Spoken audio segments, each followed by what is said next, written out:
Hey there, you're back. Learn to RV. This is our Community Spotlight series, and I'm here today with Jeanine Cadwallader. Did I say that right? Cadwallader. Oh, okay. Okay. So I have a last name like Scalacci, so I worry about stuff like that. But I know them as the Random Rovers. They have been on the road for a little bit, but we love to talk about the practical side of RV life here, the rigs, the routes, and the repairs. But one of the questions we get most often, Jeanine replied to something on Facebook that I had put up about friendship on the road. And I think friendship looks so different for each one of us. So we're doing a YouTube series on it, just on the friendship side of it. But I thought, well, I have Jeanine on the line. We will see if we can get her to do a full community spotlight at the same time. So we'll pull the nuggets from one and repurpose it for the other, and it'll be an amazing episode. But how do I make friends on the road? Because let's be honest, leaving your neighborhood, your community, whatever that looks like for you, and she doesn't completely leave it, but we'll get into that. But it can be the hardest part of this lifestyle. Jeanine, welcome to the show. Thank you. I'm glad to be here. So we're excited because, we love reaching outside of our niche just a little bit. And, any RVer is in our niche, people that we don't know in real life. And I don't know you in real life. So this makes this a fun episode for me. So let's start with just getting you to tell us a little bit about yourself and your husband and how you got on the road. My husband is Chad. And like you said, we have a YouTube channel, a very small one that we're just getting started called the Random Rovers. And we started because during my husband's career, we kind of followed his career. It brought us all over the country. So we've always been kind of on the move. The moving lifestyle is just part of our life. And so when he retired, we decided to get into the RV space. We had our own business for 2 years. And it allowed us to travel, meet other RVers, and do that kind of stuff. And then he got back into consulting work, and we're still traveling, meeting new people along the way. We do have a Sticks and Bricks still that we visit from time to time to take care of basic things. And then the rest of the time, we go up to upstate New York, where we see our family for the summer. And then we just like to travel and see this great world, go to rallies, meet new people, that kind of stuff. I think that we're a military family and we traveled all over the country. And I feel like I was very against doing this when I first got started. Like I told Frank I would never do this, like over my dead body, ever do this. And I'm still out here 13 years later. But the reality is, I think that because you have a lifestyle that you weren't in the same place all the time, that this kind of does fit in some ways to that demographic. We move every 2 to 3 weeks or every month. Usually 2 weeks is kind of our sweet spot, but it fits us. And so it does take some courage, though, walking away from something that is, what society deems as stable and living on the road, whether you're full-time or part-time. I don't think, there's like some kind of magic number of what makes you a full-timer, what makes you a part-timer. If your heart's in the RV, I think you're more of a full-timer than you think you are. But what did that transition look like for you guys? Because I know jumping into a business in the industry sometimes makes it feel like more work than fun. Yes. It started out crazy like our life usually is.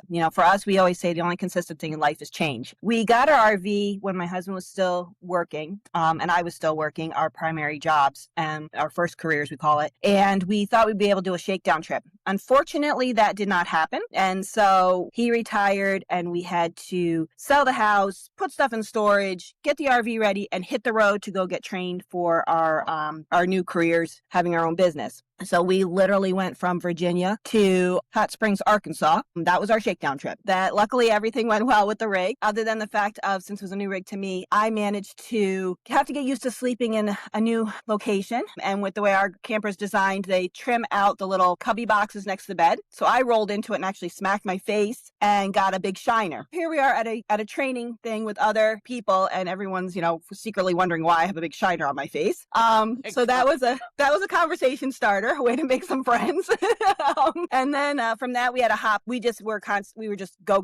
We were moving probably every 3-4 days. And so we did that. That was our life for pretty much the first year and a half to 2 years. Was we were never at a place more than a week. It was always with time crunches and that kind of stuff. So we couldn't kind of go at our leisure. This past year has been our first time of being able to have that flexibility, which is nice. So that's kind of how so that's how we kind of got started on this trek of life. Well, and I think that living that life where you're go, we end up like that in rally season because of RV Roofing Solutions. We have rallies we have to be at, and we're actually turning rallies down this year because we have to. We don't want to do that every 3 days, move. As a small family run business, you have to keep those things in mind and find that there's almost like a critical balance, because without the community, you burn out, but the business depends on it, right? Like, so you're Mhm. looking to make an income on the road. And for us, it's a little bit more complex because it's our teams. It's not us necessarily, but we're trying to find the work for our guys across the country. It's challenging, living through just all of the extra, we'll call it extra, of the stress of all of that. It can get almost overwhelming. But you've built a routine now around the new style. And so the consulting business is going well. But I think friendship is one of those things. So you could make instant friends with a shiner, maybe not for the right reasons, but you found them. I think as I've gotten older, it's gotten harder to make friends, because I think a lot of couples, especially, are not out, like they'll go out and walk their dog or something like that. But if you don't catch them in that moment, a lot of times they're not going to the hot tub together, or they're not going up and playing cards because they don't know anybody up there at the clubhouse. I think that that's a challenge. And so when I reached out initially, it was all about friendship. So we've got this YouTube series coming out about friendship on the road. And I think a lot of people out there in their houses or just starting RV life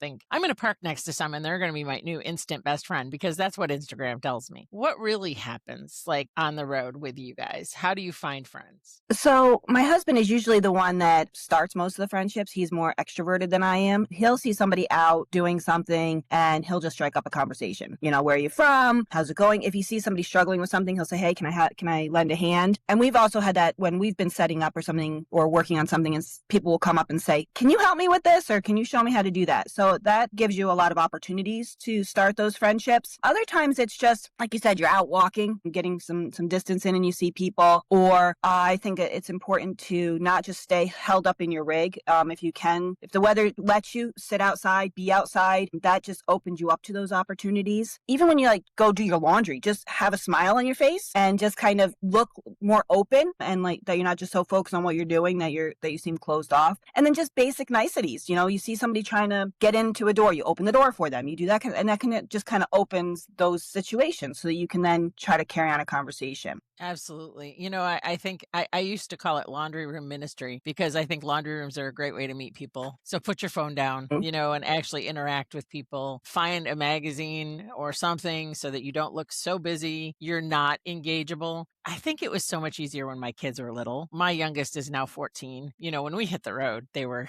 15 months and not quite 3. And Wow. so, I think it was so much easier to go to the playground, and then I'd find other moms. They were 10 years younger than me at least, but I'd find other moms. I think now that I'm in my early 50s, I think it's harder, especially since COVID. I think people are more standoffish, if you will. I did some digging the last couple weeks looking into the series. And after the age of 40, you're likely to only meet one friend every 5 years. That statistic was crazy to me, because as an RVer, we meet many more people than that. But I also don't think that when you meet someone initially that you have an instant connection necessarily. Sometimes you do, and those are rare and they're amazing. But sometimes it's the second or third time that you meet up with somebody that you're like, I really like these people. I need to go out to dinner with them the next time we see them. Hey, where are you going to be in 3 months? That sort of thing. But I think loneliness can be an aspect in a community. And so how do you deal with loneliness on the road? I think part of it is just, for me at least, you have to be intentional. So I actually have to schedule myself time to keep up those connections. And so that can help with the loneliness, because whether, even if you can't see the person face to face because you're,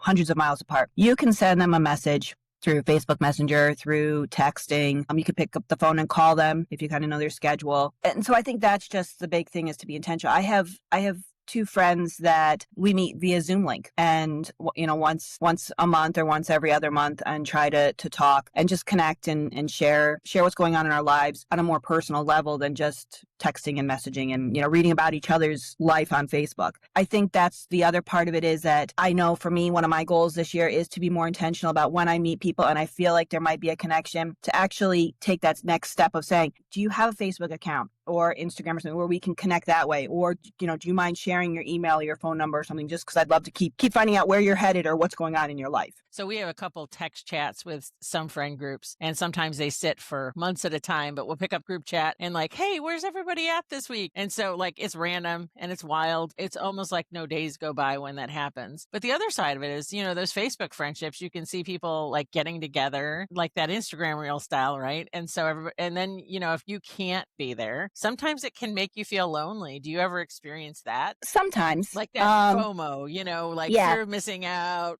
It's like I said, my husband is more the social butterfly, so he experiences it more than I do. Like I said, like you said too, people will put in, where they're headed or this or that. And sometimes that's why we say random rovers, because we really truly are random. He will suddenly decide that he wants to go meet up with people. And next thing I know, we've got a 600-mile trip planned that wasn't on the schedules, that kind of thing. So that's one of the things of having that flexibility, which we're fortunate enough to have, to be able to say, oh, we know a group of people that we're friends with and we haven't been able to see in a while are going to be in this location. Let's make it happen. And we just make it happen. We actually, no lie, he was talking about an event that was going on in Las Vegas, and he wasn't sure if he wanted to go or not. And then all of a sudden I said to him, you do realize that it's Thursday, the event's Saturday. If we're going, because we're going to fly for that one, we need to have plane tickets. We need to be on the plane on Friday. And so Thursday night, we booked the tickets and we were on the plane Friday morning, getting over to Vegas for 4 days to see friends that we had connected with on the road and whatnot. And we truly are random and just kind of But I fly by the love seat of our that. pants. Yes. I love that. You don't wait for the community to come to you. You go to the community. We have to be intentional with our teens. Last spring, we had prom in South Fork, Colorado. Our oldest traveling with us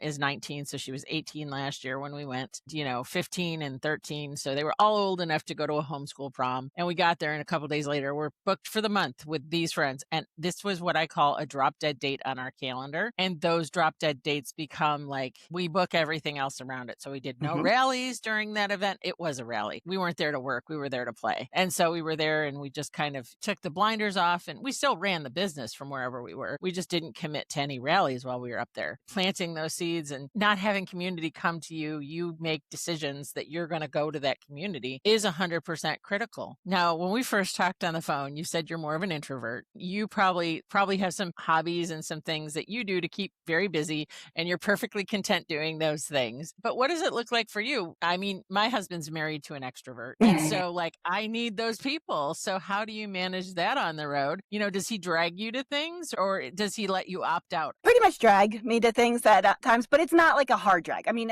he just says he wants to do it, and I'm good with that or open with that. Just like if there's something I want to do, I let him know. And unless it's an arts and crafts thing, he's all for it. But like you said, hobbies wise, that's one of the things too that's nice, is that if you see somebody working on a hobby, that kind of gives you an opening for conversations. Also, I do look, because I love arts and crafts, pretty much all kinds of arts and crafts. So that has given me a good connection to meeting people, talking to people, even if it's just sitting down and sharing pictures of projects that we've done on our phones. One of the places that we stay at in the summer, we stay all summer at, and it's a campsite that is owned, and it's actually where we're at right now. Pretty much when the weather is warm, because we're actually in a cold spell right now, but they'll have bonfires. We know that every Saturday night there's going to be a bonfire at one of the locations, and then there's usually smaller ones in different places. And for us, it's usually having to have to pick between ones to go to versus not having any options. So we'll sit and we kind of try to rotate so that we're visiting with all of our people here and spending time and getting to know people. I think that's the other big part of it is that when you're trying to get to know people, is besides sharing about yourself and your life, asking those questions to get people to open up and share about their lives so that you can kind of build that rapport. I tend to talk a lot, so I have to stop and think about not talking and asking those questions sometimes. As an extrovert, you want to share, but you don't want to overshare. I had to learn that. And I really learned it on the road, because finding value in those friendships and making people feel valued is just as important as finding the people. Let's get a little practical here, because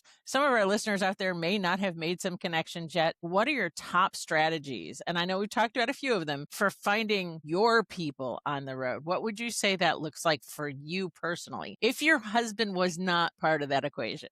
Oh, that got tough. I know. That is tough. Part of it is, I wouldn't call it eavesdropping, but sometimes when you're in a group of, where there's a group of people chit-chatting, kind of just listening for those keywords of things that are of interest to you. Like I said, if they're talking about arts and crafts, or if they're talking about, if you're a dog lover or whatever, that can kind of give you an in, so that when you encounter that person, you can be like, I happen to hear that you have a dog, or, I saw you see the person with a dog, or that you're into arts. That's kind of an opener for me to kind of talk to people. The other thing too is, usually, in all honesty, people who have children and dogs, even though I am an empty nester, my son is going to be 22 this summer. I worked with enough kids in my lifetime to have those connections of, sometimes it's as simple as saying like, oh, your child is so well behaved, or, great manners, or this, that. Just looking for openings. So that's kind of another thing, is just trying to help if somebody's looks like they're struggling. Those are kind of my big ins kind of thing. I don't have a hard and fast strategy. That was a tough question. Yeah, I know. So one of the things that we encounter a lot, because we do still travel with kids, is people that are empty nesters that don't approach us. And so even though Frank and I are in our early 50s, they'll look at us and see the teenagers and go, oh, well, they're here with their family. What they don't know is that we've been doing this for 13 years and our kids game in the evenings. And a lot of times they leave us on our own for dinner and they'll make ramen and they'll be on their own. But I don't typically show up at a campground anymore looking for friends. And I think that I've almost broken that, even for an extrovert. But I do try to be a good neighbor. For example, if I have somebody that's next to me that's mean to me, our first year on the road, a woman by the name of Kimberly said to me, be kinder. And I was like, what? She actually would say, bake them some cookies, bring them over some flowers. And so just be nicer. And so sometimes it sounds crazy, but I think since 2020, I think the whole world has shifted. And since we've been on the road on both sides of that coin, I can tell you less people meet up at a clubhouse or whatever, especially if you're a newcomer to the area. Opening up your campfire, the campground idea with the campfires is such an amazing one because it's an open invitation to come say, hi, what are you guys doing? And so leaving that open, I think that's so intentional and so beautiful. What about a niche community? Do you think you have one of those that's like in any of the groups? Like if you're somewhere for the summer, do you connect better there and then look forward to going back? Because we don't have any campgrounds like that in our network. We just have locations where we meet up with friends intentionally. So we'll all say, hey, let's meet up at Christmas at Thousand Trails Orlando, and we'll have this group chat that'll talk for 6 months about getting there. Yeah. So for us, the challenge is we the campground area became a back way because we had to travel so much, relocate for my husband's career, number one, that sent us all over the country. We were away from our families for 23 years. Other than, all our vacations were spent visiting family. My family and my husband's family are like within an hour of each other. We wanted somewhere where we could kind of have a home base. Our families did say, oh, my brother said you could stay at our place and just boondock kind of thing, hook up to our utilities, which is nice, but sometimes you just want your own space. So when we went on the hunt, the first season, we just did, one of those month-to-month rentals at a regular RV park. And then we stumbled upon this campground where you can buy your lot. You have a deeded spot and you're one, whatever number of lots there is, owner of the whole campground. And so that is kind of its own community. The hardest part that we have is oftentimes they'll want to invite us to things, birthday celebrations, go out to dinner, this and that, and we try to schedule them in because our families want us to spend all our time with them. And so that's our biggest struggle in the summer is, trying to make sure that we have some time here and explain to our families, well, we have a community here. And so we still need to connect with them, but we still, and we want to see you and try to get some work done. So correct. That kind of and stuff. do the laundry and go grocery shopping, Yes. We have to schedule those too. Yeah. Yeah. So people that don't live this lifestyle just don't understand that, yes, we still do laundry. Yes, we still clean the house. It's smaller, but we still clean it. We still have a job to do. Yeah, exactly. But don't underestimate the power of consistency. So going back to that one location, you've got friendships that a lot of us that are more nomadic don't have in that way. And I think there's a lot of listeners out there that can relate to that either have a house that they go back to in either the winter or the summer because you've got snowbirds in Florida. So, people go back to their houses and, and some of those people have campers that they take seasonally to campsites. So I think that that's really neat. When we met Tasha, we haven't known her forever. We met her a couple of years ago. She was actually at a Grand Design rally with us and she bought our roof. And so she was a client first and we don't do that often, but it just worked out that way. What she says what meant so much to her was that Frank actually let her come up on the roof with him and do the inspection with her so she knew what to look for. And we don't push anybody. We're family owned and operated. We have plenty of work. So 2 weeks go by, she finally approves it. I'm like, wow, they approved it. And she goes, well, there's one condition. I want you guys to be the one that do it. Great. So Frank gets requested all the time, but we turn a lot of those down and pass them off to the team because we have teams across the country. But this one, I was like, I want to go hang out with Tasha for a week. So we met up in Texas to do the install and it started what we call a beautiful friendship. What was wild is our girls, who were 17 and 19 at the time, met that day. And they hung out for like 5 hours and put a puzzle together. And so when my daughter got home, I said, how'd it go? And she goes, it was great. And when her daughter got home, she said, oh, it was good. And then we would find out that they didn't talk for 5 hours. They just did a puzzle. And so for an introvert like you, my kid is more introverted. That probably makes a lot of sense. For me, I'm going, do you want to see each other again? And they're like, yeah. And I'm like, Okay. So it's just different for everybody and you have to kind of learn what that looks like. That's the hard part of RV friendships. They're not all just campfires and s'mores, right? What about goodbyes? How do you do that? We don't do goodbyes, so we do see you laters. That's what we do also. And I think that's the part that like I said, I had that goal this year to try to work on more is that saying goodbye section, because sometimes we'll leave a site and, you're wrapped up with trying to get stuff tidied up, picked up, go through your checklist, do all that kind of stuff. And you say goodbye, or see you later, which is what we say. And then you're like an hour down the road and you're like, I didn't get their contact information. And then you're trying to look them up on Facebook and, they have a name that has 30 other profiles and you're trying to figure out which one looks like them to try to send a connection.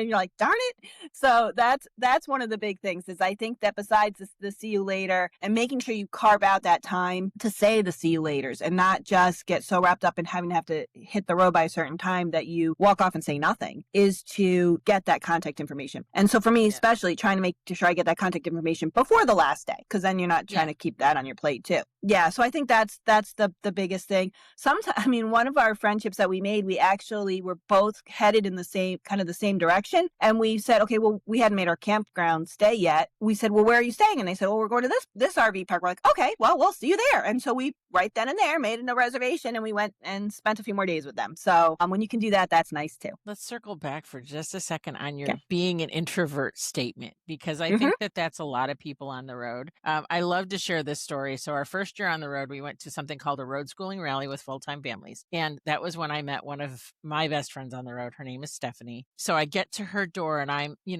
extrovert. So I'm not afraid to go knock on someone's door. It's 2014. It's fine, right? And so I'm like this.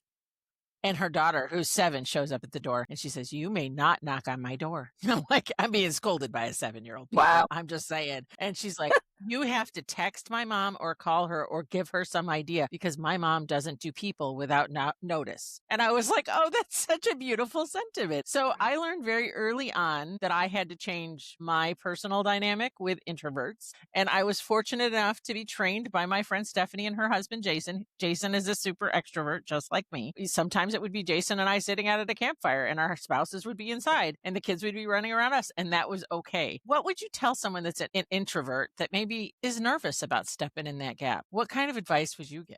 I would say it's probably easiest for you to surround yourself with extroverts because that kind of gives you the in. So you have less work on your part. It's what I tend to do. I usually welcome, I'm not going to be one to go knock on someone's door. But if someone knocks on my door, I'm more open to that because they're taking that effort to do that. Introverts definitely, it takes us more work. We have to be very more mindful and really put focus and effort into getting outside our little box and putting ourselves out there and that kind of stuff. And a lot of times, I can only speak of my own self. I can stand up in front of a crowd and speak. I used to train people and I had no problem with that. I'm fine with once I'm kind of in a conversation, carrying on a conversation. It's just that initial getting it started part. And when it's like a small group or a one-on-one kind of thing. So I think you just have to be willing to put yourself out there. Cause I think that's the big fear factor is you're going to say something and it's like, okay, what are they going to think about it? Or are they going to be mean to me in a, loose sense of the word mean, just like kind of blow you off or not want to engage. And then how do you kind of go from there? Cause you have that happen to you a couple of times and you're like, okay, well, people don't want to talk to me,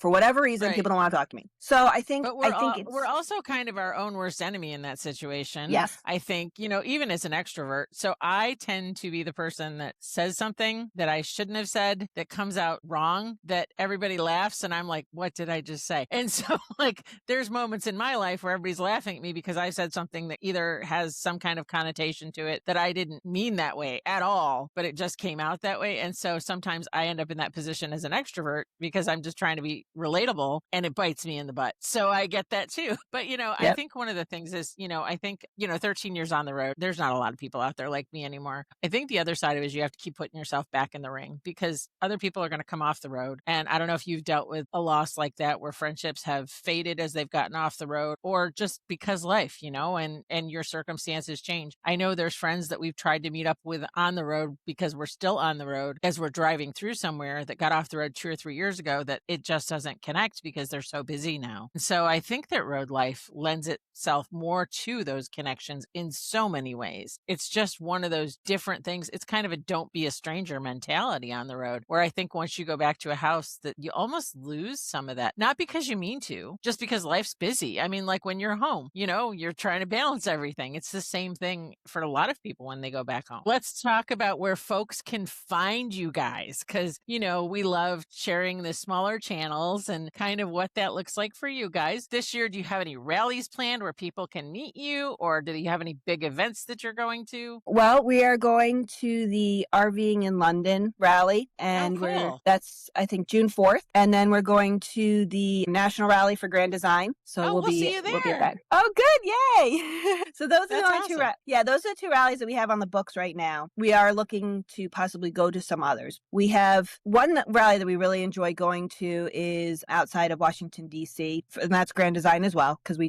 actually have two Grand Design rigs. But right now we have a schedule conflict, so we're trying to work that one out. Yeah, so that's the two places that we have on the books at the moment. And Grand Design puts on a good rally. If you have a Grand Design and you haven't gone to a Grand Design rally, I'm going to tell you, they're all different. National Rally's huge, and there's usually a waiting list, but the smaller ones are nice because, I'm going to say the word intimate. There's going to be 100 rigs or more at most of them, but it's still more intimate than 600 rigs. So, it depends. But I think Grand Design does such a great job, even at Nationals. If you've never been to Nationals and you own a Grand Design, what they do is they have a host for each section. So there's like A section, B section, C section. And what's neat is those hosts kind of run their section, 30 to 50 rigs in each section, roughly. Yeah, so that sounds about right. Yeah, and so those connections are different because it's more intimate. And I think that those hosts do such a great job of bringing that community get together in those spaces. They kind of knock on the door virtual, in a different way. Well, and I think, like you were, talking about rallies, I think that's a great way, especially if you are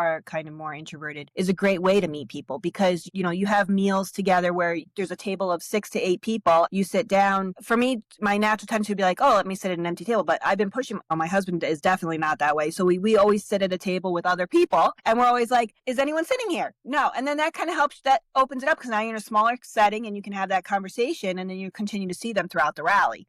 So, I mean, rallies are a great way to meet people when you're on the road. All right. So where can people find you? Instagram, Facebook, TikTok? Yep. Instagram, Facebook, and YouTube. And we're at the Random Rovers. And then if they wanted to connect with you personally, they can send you a message through like Facebook or something directly through the Random Rovers. Correct. Okay. Yep. Perfectly. Awesome. Well, you've heard it from Jeanine. I just want to thank you for coming on today, Thank you. and sharing just a little bit of your journey. It's always intimidating to come on and, talk one-on-one with somebody, but I think that that's the magic of this lifestyle. And hopefully we'll be able to sit down and have a coffee or something when we get to Grand Design together. Yes, that would be great. And also, for another contact, if people want to email us, where the email is therandomrovers@gmail.com. So they can always send an email. Yeah. But yeah, I really hope we can connect. I'd love to sit down and talk with you some more. So that's the heart of Learn to RV, is the people that are in it. And so a year ago, March of 2025, I bought Learn to RV, and we started building this network of people. So that's why people come in and write with Learn to RV. Learn to RV is not just about me. If you're listening, maybe you don't know that. When I brought Tasha in initially, it was one of those, hey, I need more than just me to be the voice of Learn to RV. But it's true for the blog and the website too. And so if you're out there listening, hey, I'm not connected and I want to be connected, there are community groups, and they're free. They're Facebook community groups. You can go join them. If you want a deeper connection, we have writing opportunities, blogging opportunities for people. And if you have a business, we let you have like a whole profile, and we'll take it wherever it goes. But that community is important to me. Your YouTube channel, all you have to do is produce one 10-minute video once every 2 months for us, and you too can be one of our featured YouTubers. And so like there's lots of different ways to get connected. But on the inside of that, there's actually a community that we keep that's a special community on the inside. There's no cost to it. It's just a participation award, if that makes sense. But it keeps you connected to different people that you might not otherwise meet. Learn to RV. Go to learntorv.com. It'll take you to the whole ecosystem. And then just wander around there. There's 300 pages or so. And so it can feel a little overwhelming. And if you need something, just shoot me a message. learntorv@gmail.com. Thanks. We'll see you around the campfire next time. Thanks, Jeanine. Thank you.